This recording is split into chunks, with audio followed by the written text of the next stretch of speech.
नवी मुंबई के उलवे में Ramsar Thakur public school ground पर 20 से 22 फरवरी के बीच में रायगढ़ जिला स्तरीय कबड्डी चयन परीक्षण स्पर्धा का आयोजन किया जा रहा है। इसमें रायगढ़ जिले के कुल 3248 खिलाड़ी शामिल होने वाले हैं। इसमें 2800 पुरुष खिलाड़ी और 448 जो है महिला खिलाड़ियों का समावेश होगा।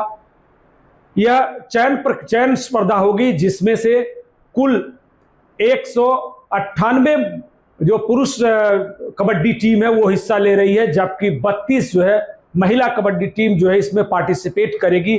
और इन खिलाड़ियों के बीच से मुकाबले के बाद कुल 40 खिलाड़ियों का चयन होगा, जिसमें 20 महिला खिलाड़ी चुनी जाएंगी और 20 पुरुष खिलाड़ी चुने जाएंगे।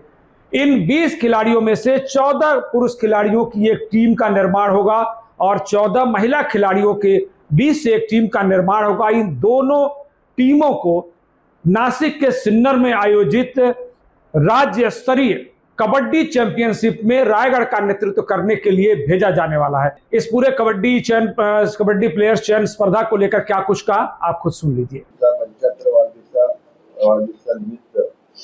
अर्थात अमृत महोत्सवानिमित्तानं समाजोपयोगी अनेक कामं अनेक उत्सव साजरे केले जात आहेत।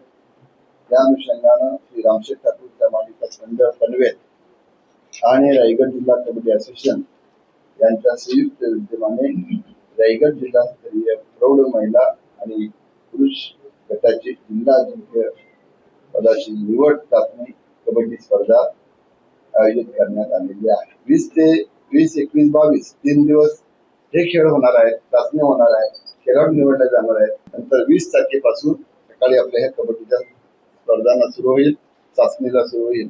20, 21 आणि 22 असं 3 दिवस राहणार आहे।